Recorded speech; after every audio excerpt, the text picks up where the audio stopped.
जय जिनेन्द्र। कुंद कुंद कहान भक्ति पाठशाला प्रस्तुत करता है प्रथमा नियोग एक झलक। हुंडा अवसर्पणी काल के 24 तीर्थंकरों में से वर्तमान 24 के तीर्थंकर 5 तीर्थंकर तो बाल ब्रह्मचारी हुए, जिनमें से वासुपूज्य तीर्थंकर भी एक बाल ब्रह्मचारी तीर्थंकर हैं, जिनके 5 कल्याणक अंग देश की चंपापुरी नगरी में हुए और सर्वज्ञ होकर जिन्होंने समस्त विश्व का ज्ञान साम्राज्य प्राप्त किया, ऐसे हैं वासुपूज्य देव जी। चंपापुरी के महाराजा वसु के पुत्र और वासव यानी इंद्रों द्वारा पूजित ऐसे हैं श्री वासुपूज्य स्वामी। आप तीर्थंकर से पूर्व के भाव में पुष्कर द्वीप में रत्नपुरी नाम की नगरी के महाराजा थे। वहाँ आपका नाम पद्मोत्तर था। यह पुष्करवर द्वीप जम्बू द्वीप का तीसरे नंबर का द्वीप है। पहला 1 लाख योजन का जम्बू द्वीप, 2 लाख योजन का लवण समुद्र, 4 लाख योजन का घातकी खंड, 8 लाख योजन का कालोदधी समुद्र और उसके बाद है 16 लाख योजन का पुष्करवर द्वीप है। इस पुष्कर द्वीप में विजय मेरु और विद्युत मालिनी मेरु विराजमान होते हैं और इसी द्वीप के मध्य में मानुषोत्तर पर्वत होता है, इसीलिए इसे 2.5 द्वीप कहते हैं। और इस मानुषोत्तर के पर्वत के को पार करने की मनुष्यों में शक्ति नहीं होती है, अतः इसी 2.5 द्वीप में ही मनुष्य निवास करते हैं। हम सीमित ज्ञान के मनुष्य इस क्षेत्र को नहीं पहचान सकते, क्योंकि अभी तक हमारे को जितनी भूमि का ज्ञान है उस भूमि से यह क्षेत्र बहुत बहुत बहुत दूर है। इसीलिए आज्ञा प्रमाण मानकर हम इसी को ध्यान में रखेंगे। आपकी रत्नपुरी नगरी में सम्यकत्ववादी रत्न के धारक अनेकों धर्मात्मा जीव निवास करते थे। आप प्रजा के लिए कल्प वृक्ष के समान थे, शास्त्रों के ज्ञाता थे और जैन धर्म के उपासक तथा आत्म तत्व को जानकर मोक्ष मार्ग में गमन करने वाले थे। आपके प्रचंड पराक्रम से सभी राजा आपके मित्र बन जाते थे, शत्रु भी मित्र बनते थे। ऐसे धर्मात्मा गुणी जनों के प्रति तो आप शांत और नम्र थे ही। ऐसे सुंदर गुणों को आकर्षित होकर आपको महावैभवपना था। यद्यपि आत्मानुभूति के कारण आपका जीवन शांत और संतुष्ट रहता था, तथापि मोक्ष की पूर्ण साधना के लिए संयम दशा की भावना आपके चित्त में सदैव रहती थी और उत्कृष्ट उपादान को निमित्त सहज ही मिल जाते हैं। और एक बात उत्तम निमित्त का सहयोग मिला। आपकी रत्नपुरी के मनोहर उद्यान में युगमंदर जिनराज पधारे। प्रभु की वाणी में आपने सम्यक दर्शन, सम्यक ज्ञान, सम्यक चारित्र रूप मोक्ष मार्ग का उपदेश सुना। उसमें रत्नत्रयवंत साधु की वीतरागता का स्वरूप सुनकर आप वैराग्य में झूलने लगे और देहादिक संयोगों की अनित्यता, अशरणता आदि का चिंतन करने लगे। इस संसार भ्रमण के दुख से अब बस हो जाओ। हमारे चैतन्य के एकत्व में जो परम सुख है उसी को अब साधेंगे। अरे ऐसे अस्थिर, क्षण भंगुर तथा आकुलता के निमित्त इन इंद्रिय विषयों का क्या प्रेम करना। ये सुख कभी तृप्ति देने वाले नहीं हैं, क्षणिक है। तृप्ति तो अंतर्मुख उपयोग द्वारा चैतन्य की शांति में ही है। ऐसे वैराग्य पूर्वक हे वासुपूज्य देव, आपने पूर्व भाव में युगमंदर स्वामी के चरणों में दीक्षा अंगीकार कर ली और आप महाराजा से मोक्ष पद के साधक परमात्मा बन गए। आपके साथ ही अनेकों राजाओं ने भी राज्य पाठ छोड़कर मोक्ष मार्ग में आपका अनुसरण किया। आत्म ध्यान में लवलीन होने पर आपके परिणामों की विशुद्धि भी वृद्धिगत होने लगी। दर्शन विशुद्धि आदि 16 कारण भावनाओं की उत्तम संपत्ति द्वारा तीर्थंकर प्रकृति भी आपने बंध की। ऐसी उत्कृष्ट महापुण्य प्रकृति तीर्थंकर प्रकृति का बंध करने के कुछ समय पश्चात आप योग साधना में रत रहने लगे और आराधना सहित आपने आयु के अंतिम समय में समाधि मरण धारण किया और पद्मोत्तर मुनि की पर्याय को छोड़कर आप महाशुक्र सर्ग में इंद्र हुए। इस पर्याय में आप 16 सागर तक रहे। आपको पद्मलेश्या प्रकट हुई। 16,000 वर्ष में मात्र मानसिक अमृत का आहार लेते थे। सदैव चैतन्यामृत का अनुभव होने से पौद्गलित अमृत की विषय अभिलाषा शांत हो गई। जिनका चित्त स्वयं तृप्त है उनको बाह्य विषय योग निरर्थक है। आपका इंद्रिय ज्ञान इतना तीक्ष्ण था कि आप स्वर्ग में बैठे बैठे ही चौथे नरक तक की वेदना को देख सकते थे। इसी भाव ने आपने चारों गतियों के दुख को भली भांति जान लिया था। 16 स्वर्गों से ऊपरी स्वर्गों के देव पंच कल्याणक आदि में भी मध्यलोक में नहीं आते, लेकिन उससे नीचे वाले देव सभी प्रभु के पंच कल्याणक में आकर उत्साह पूर्वक पंच कल्याणक मनाते हैं। हे प्रभु, आपने वहाँ असंख्यात तीर्थंकरों के पंच कल्याणक महोत्सव मनाए और स्वर्ग में धर्म चर्चा करते हुए अपने सम्यक्त की आराधना की। इस प्रकार आत्म साधना सहित आपने महाशुक्र पर्याय में असंख्यात वर्ष व्यतीत किए। जब उस देव पर्याय में 6 मास की आयु शेष रही, तब मानो मुक्ति सुंदरी आपने स्वयंवर के लिए आतुर हो रही है, आपको बुला रही हो। इस प्रकार आप मध्यलोक में आने के लिए तैयार हुए। देवगति के भाव को पूर्ण करके शेष रहे अंतिम मनुष्य भाव का भी अभाव करके परमात्मा बनने के लिए आप उत्सुक हुए। भाव का अभाव करने वाले यह अंतिम भाव आपका चंपापुरी नगरी में जन्म हुआ। इस समय चंपापुरी नगरी की शोभा अद्भुत तो थी ही, क्योंकि उसमें भरत क्षेत्र के 12वें तीर्थंकर के रूप में आपका अवतरण होने वाला था और देव इंद्रों ने वहां पर आके रत्न वृष्टि की। स्वयं कुबेर उस नगरी का श्रृंगार करने के लिए आतुर थे। वहां प्रतिदिन करोड़ों रत्नों की वर्षा होने लगी। वहां चंपापुरी नगरी अंग देश की राजधानी थी और वहां के महाभाग्यवान महाराजा थे वसु पूज्य। वे इक्ष्वाकु वंश के राजवंश थे। उनकी महारानी का नाम था जयावती। आषाढ़ कृष्ण षष्ठी के दिन उत्तम दिन में जब महारानी जयावती ने रात्रि के पिछले पहर में 16 उत्तम स्वप्न देखे और आप स्वर्गलोक को छोड़कर माता की कुक्षी में अवतरित हुए। सौधर्म इंद्र आदि पूरे परिवार सहित गर्भ कल्याणक का महोत्सव मनाने के लिए मध्यलोक आए। साथ में ही दिक् कुमारी देवियां माता की सेवा करने के लिए आई और आपके पुण्य प्रताप के कारण ही आपकी माता रत्न कुक्षी धारिणी बन गई। साथ ही समस्त चंपापुरी नगरी भी रत्नवती बन गई। आपके अवतरण से समस्त प्रजा में रोग शोक दुख दरिद्रता सब कुछ दूर हो गई और धार्मिकमय वातावरण फैल गया।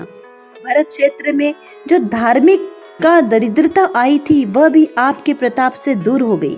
आपके अवतार से पूर्व और श्रेयांस कुमार प्रभु के शासन के बाद करोड़ों अरबों वर्ष तक भरत क्षेत्र में जैन धर्म का विच्छेद था, वह दूर हुआ और पुनः धर्म का शासन प्रारंभ हो गया। फाल्गुन कृष्ण चतुर्दशी के दिन चंपापुरी में आपका जन्म हुआ। आपके जन्म के हर्षोल्लास से देव के आसन भी कंपित हो उठे और इंद्रों ने आकर आपके जन्म उत्सव का महोत्सव मनाया। शची इंद्राणी माता के पास एक मायामयी बालक को सुलाकर और तीर्थंकर बाल प्रभु को अपने साथ लेकर आती है और सौधर्म इंद्र आदि ऐरावत हाथी पर बैठाकर बाल तीर्थंकर को अपने पूरे परिवार सहित सुमेरु पर्वत पर ले जाते हैं। यह सुमेरु पर्वत मध्यलोक की पृथ्वी से 9,999 योजन ऊपर विराजमान है, जिसके सबसे ऊपर की चुलिका पर एक स्फटिक मणि का सिंहासन है जिसे पांडुक शिला कहते हैं, जहाँ पे तीर्थंकर भगवानों का जन्माभिषेक किया जाता है। देवगण क्षीर सागर के समुद्र से जल लाकर 1008 दिव्य कलशों से प्रभु का जन्माभिषेक करते हैं और शची इंद्राणी स्वर्ग से लाए हुए दिव्य वस्त्र आभूषण के साथ बाल तीर्थंकर को सुसज्जित करती है। वैसे तो बाल तीर्थंकर को वस्त्राभूषण से उनकी शोभा नहीं है, लेकिन आभूषण ही शोभा को प्राप्त होते हैं प्रभु के स्पर्श मात्र से। सौधर्म इंद्र प्रभु की स्तुति करते हैं और हर्ष के साथ तांडव नृत्य करते हैं। प्रभु के दाहिने पैर के अंगूठे में उन्हें भैंसे का चिन्ह दिखाई देता है, इसीलिए प्रभु का चिन्ह भैंसे का अंकित करते हैं। धन्य हुआ भरत क्षेत्र, वासु ऐसा जो इंद्र उनके द्वारा पूजित होने से आप सचमुच वासु पूज्य थे और इंद्रों ने आपका नाम भी वासु पूज्य रखा। आपका चरण चिन्ह भैंसा था और आपकी आयु 72 लाख वर्ष तथा शरीर की ऊंचाई 70 धनुष थी। आप जैसे बाल तीर्थंकर जिनकी गोद में विराजते थे और जिनके आंगन में खेलते थे, उनके परम भाग्य की तो महिमा ही क्या कहना। एक भव अवतारी ऐसे आपके माता पिता भी निकट मोक्षगामी जीव थे। आपके प्रताप से साम्राज्य की गुण और वैभव में वृद्धि होने लगी। मानो आपका जन्म मेघा नक्षत्र में होने से उत्तम वर्षा हो रही हो, जहाँ धन धान्य की कोई कमी नहीं रही। आपका अद्भुत रूप सबको मुग्ध करने वाला था। सौधर्म इंद्र अपनी आंखों से आपके मुख को देखकर तृप्त नहीं हो रहे थे, इसीलिए वो 1008 नेत्र बनाकर आपके मुख को निहारते हैं, लेकिन फिर भी उन्हें तृप्त नहीं हो पाते। सभी तीर्थंकरों के साथ उनके साथ बाल क्रीड़ा करने सखा के रूप में देवलोक से इंद्र ही आते हैं, या बड़े बड़े राजाओं महाशूरवीर राजाओं के पुत्र जो निकट मोक्षगामी होते हैं, वही जीव आपके साथ रहते हैं। इसी प्रकार बाल क्रीड़ाएं करते हुए आपने युवावस्था को प्राप्त किया।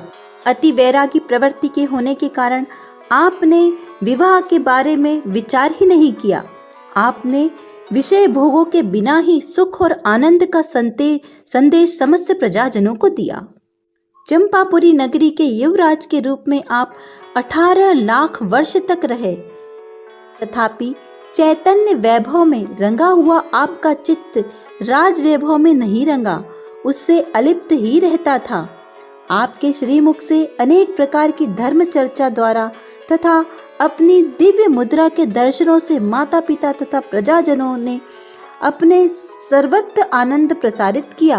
दिगंबर निर्ग्रंथ मुनिराज आपका साक्षात दर्शन नहीं कर सकते थे, इसीलिए दूरदर्शन दूर से ही आपका दर्शन करते थे। बहुत काल बीत जाने के बाद एक बार फाल्गुन कृष्ण चतुर्दशी आई, जो आपका जन्म महोत्सव वाला दिन था, और प्रजाजन जन्मोत्सव की तैयारी बड़े धूमधाम से कर रहे थे। स्वर्गलोक से अनेक पूर्व परिचित देव मित्र भी आपके जन्मोत्सव में आए। उस समय चंपापुरी नगरी का श्रृंगार वास्तव में अद्भुत था। लोग नृत्य ज्ञान द्वारा अपना हर्षोल्लास व्यक्त कर रहे थे। यह सब शोभा देखते देखते अचानक पूर्व भाव में इंद्र लोक में देखी हुई अद्भुत शोभा का स्मरण हुआ।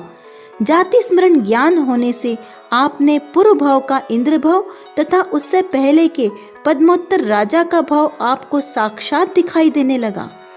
परंतु कहाँ गए स्वर्ग लोक के दिव्य वैभव और कहाँ गए वे दिव्य शरीर?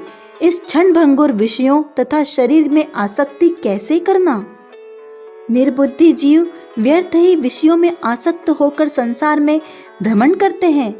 शरीर भले ही चाहे जितना सुंदर हो, निरोगी हो, शोभायमान हो, असंख्यात वर्ष की आयु वाला हो, तथापि वह चैतन्य से तो भिन्न ही है। इसका वियोग निश्चित है। फिर उनसे आसक्त होकर स्वयं ही अपने आत्मा को बंधन किस लिए करना? मैं इस शरीर और संयोगों के मोह बंधन को तोड़कर अपने आत्मा को भव भ्रमणा से मुक्त करूंगा। ऐसी दिव्य चेतना आपके अंतर्मन में जागृत हो उठी। इसीलिए आज ही संसार को त्याग कर मोक्ष की साधना के लिए मैं मुनि दशा अंगीकार करूंगा, ऐसा आपने दृढ़ निश्चय कर लिया। ऐसे उत्तम वैराग्य विचारों का द्वारा आपने तो जन्मदिन को दीक्षा कल्याणक का दिन बना दिया, हर्ष के अवसर को परम वैराग्य का अवसर बना दिया। तुरंत जिन दीक्षा लेने के लिए आपने अटल निर्णय किया और सारे लोग आश्चर्यचकित रह गए। माता पिता ने भी आपको सहर्ष स्वीकृति दे दी, क्योंकि वे जानते थे कि आपका जन्म ही जगत के कल्याण के लिए हुआ है। प्रभु के वैराग्य में भावों को देखकर ब्रह्मोत्तर विमान से प्रथम बार लोकांतिक देव आते हैं और प्रभु के वैराग्य कल्याण की अनुमोदना करते हैं, उनकी प्रशंसा और स्तुति करते हैं। और उसी समय स्वर्ग से देव रत्नमाला नाम की पालकी लेकर दीक्षा कल्याणक मनाने के लिए आ पहुँचे। प्रसंग का अभिषेक, मंगल संस्कार आदि मंगल विधियां होने लगी। सभी तीर्थंकरों की तरह यहाँ पर भी प्रथम पालकी उठाने के लिए राजा और इंद्रों में वाक युद्ध होने लगा कि प्रथम पालकी कौन उठाए। इंद्रों का क्या तर्क होता है कि जन्म से लेकर दीक्षा कल्याणक के समय तक तो सारी भोग सामग्री हम देवलोक से लेकर आते हैं, तो प्रभु की पालकी उठाने का भी प्रथम अवसर हमें ही प्राप्त होना चाहिए। लेकिन राजाओं का तर्क होता है कि हम प्रभु के साथ संयम अंगीकार कर सकते हैं, तो जो संयम अंगीकार कर सके, प्रभु के साथ जा सके, उसे ही प्रथम पालकी उठाने का अवसर मिलना चाहिए। तो सौधर्म इंद्र की आज्ञा से प्रथम पालकी उठाने का अवसर राजाओं को और विद्याधर राजाओं को प्राप्त होता है। प्रभु पालकी में आरूढ़ होकर दीक्षा वन की ओर चल देते हैं, जहां पर मनोहर वन में जाकर अपने सर्वांग वस्त्र आभूषण रत्न मुकुट हार आदि का परित्याग कर जैनेश्वरी दीक्षा अंगीकार करते हैं। नमः सिद्धेभ्यः ऐसे उच्चारण पूर्वक आत्म ध्यान में लीन होते हैं, पंचमुष्टि कैंचलोंच करते हैं और शुद्ध उपयोग से निज परम तत्व की अनुभूति में एकाग्र होते हैं और तत्क्षण ही शुद्धोपयोग के द्वारा आपका 7वां गुणस्थान प्रकट होता है। मना पर्याय ज्ञान के साथ अनेकों रिद्धियां प्रकट होती है। सैकड़ों राजाओं ने भी आपके साथ जिनेश्वरी दीक्षा अंगीकार करके मोक्ष मार्ग को प्रशस्त करते हैं। दीक्षा के बाद 2 दिन के उपवास के पश्चात फाल्गुन शुक्ला प्रतिपदा के दिन आप नगरी में पधारे और सुंदर नाम के राजा ने आपको प्रथम आहार दान देने का सौभाग्य प्राप्त किया और तद्भव मोक्षगामी बने। उसी समय देवों ने आश्चर्यकारी मंगल वाद्यों द्वारा पुष्प वृष्टि की और हर्षोल्लास मनाया। इसी तरह पूरे 1 वर्ष तक आप छद्मावस्था में रहे। फाल्गुन कृष्णा चतुर्दशी को आप मुनि हुए और माघ कृष्णा द्वितीया को आप केवल ज्ञान प्रकट करके सर्वज्ञ परमात्मा बन गए। चंपापुर के जिस मनोहर वन में आपने दीक्षा ली थी, उसी दीक्षा वन में आपने केवल ज्ञान प्रकट किया। जिस वन में 4था ज्ञान प्रकट हुआ था, उसी वन में 8वां 9वां 10वां 12वां और 13वां गुणस्थान आपने प्रकट किया। धन्य हुई चंपापुरी नगरी, जहां आपके 5 कल्याणक मनाए गए। और सौधर्म इंद्र अपने समस्त वैभव सहित इंद्र कुबेर को आज्ञा देते हैं और कुबेर इंद्र लोक के उच्च से उच्चतम वैभव का उपयोग करके तीर्थंकर प्रभु के समवसरण यानी धर्म सभा की सुंदर रचना करते हैं। ऐसी अलौकिक अद्भुत रचना वचनातीत रचना समवसरण की होती है। आपके समवसरण में 3 गति के जीव विराजमान होते हैं, देव, मनुष्य और तिर्यंच, जो धर्म का श्रवण करके अपना मोक्ष मार्ग प्रशस्त करते हैं। तथा आपके समवसरण में 4 प्रकार के दान मिलते हैं, ज्ञान दान, औषधि दान, अभय दान और आहार दान। जब व्यक्ति समवसरण में बैठते हैं तो उन्हें भूख आदि की वेदना ही नहीं होती, किसी प्रकार का रोग दरिद्रता नहीं होती है, यानी स्वमें ही दान उन्हें प्राप्त होता है। हे तीर्थंकर वासुपूज्य, आप पुनः वासपूज्य इन यानी इंद्रों द्वारा पूजित बने। 100 इंद्र आपके सामने नतमस्तक होकर खड़े रहते हैं और सहजी दिव्य ध्वनि के द्वारा आपने जगत के भव्य जीवों को मोक्ष मार्ग बताया। पहले बाल ब्रह्मचारी रहकर लाखों वर्ष तक आपने चंपापुरी का राज्य किया। अब सर्वज्ञ होकर सारे जगत में 54 लाख वर्ष यानी 54 वर्ष तक धर्म का साम्राज्य प्रवर्तन किया और कितने ही जीवों को मोक्ष मार्ग में लगाया। हे देव, आपकी धर्म सभा में धर्मवीर आदि 66 यानी 66 गणधर थे, 12,000 पूर्वधारी श्रुत केवली थे, 39,200 उपाध्याय थे, 10,000 विक्रिया रिद्धिधारी मुनिराज थे, 4,200 वादी थे तथा 5,400 अवधि ज्ञानी और 6,000 मना पर्याय ज्ञानी मुनिवर थे। 6,000 केवल ज्ञानी अरहंत परमात्मा भी गगन मंडल में आपके साथ ही धर्म सभा को सुशोभित कर रहे थे। एक साथ हजारों अरिहंत देवों के समूह सहित आप तीर्थंकर रूप में अद्भुत शोभायमान होते हैं। आपके श्री मंडप में 1000 मुनिवर और 1,60,000 आरिकाएं थी। आपका यह वैभव देखकर अनेक जीवों का मान तथा मिथ्यात्व मिट जाता था और वे सम्यक दर्शन प्राप्त करते थे। ऐसे धर्म आराधक 2 लाख श्रावक और 4 लाख श्राविकाएं आपके समवशरण में थी तथा देवों और देवियों का तथा तिर्यंचों का तो कोई पार ही नहीं था। सिंह, सर्प, नेवला आदि अनेक तिर्यंच आपकी धर्म सभा में धर्म श्रवण करते थे। ऐसे ही महान धर्म वैभव सहित आपने 54 लाख यानी 54 लाख वर्ष तक भरत क्षेत्र में विहार किया और धर्मोपदेश द्वारा लाखों करोड़ों जीवों को मोक्ष मार्ग में लगाया।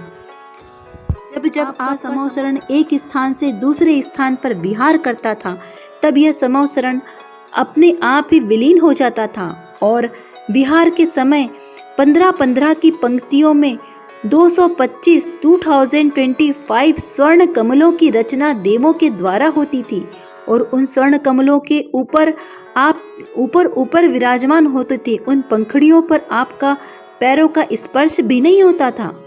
और एक विशेषता, जब आप विहार करते थे तब आपके पग विचलित नहीं होते थे, सम ही रूप में आप चलते थे। ऐसा दिव्य वैभव तीर्थंकर परमात्मा को ही होता है, क्योंकि तीर्थंकर परमात्मा अतिशय वैभव से युक्त होते हैं। उनका रक्त भी श्वेत रक्त होता है और प्रभु को मल विहार आदि निहार नहीं होता है।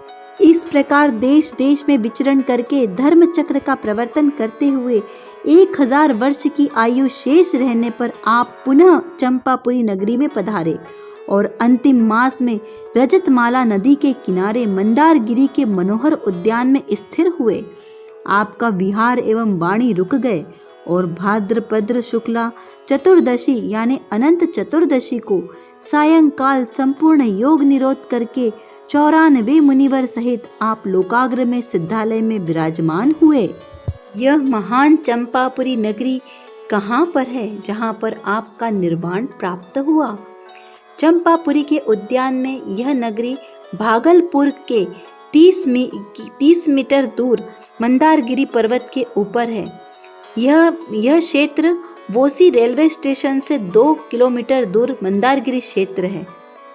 यह पर्वत एक अखंड शिलाखंड से निर्मित अति सुंदर रमणीक पर्वत है, जिसके नीचे तलहटी में एक मनोहर सरोवर भी है। इसी चंपापुरी नगरी में उपसर्ग विजेता और मोक्षगामी परमात्मा सुदर्शन भी यहीं पर हुए।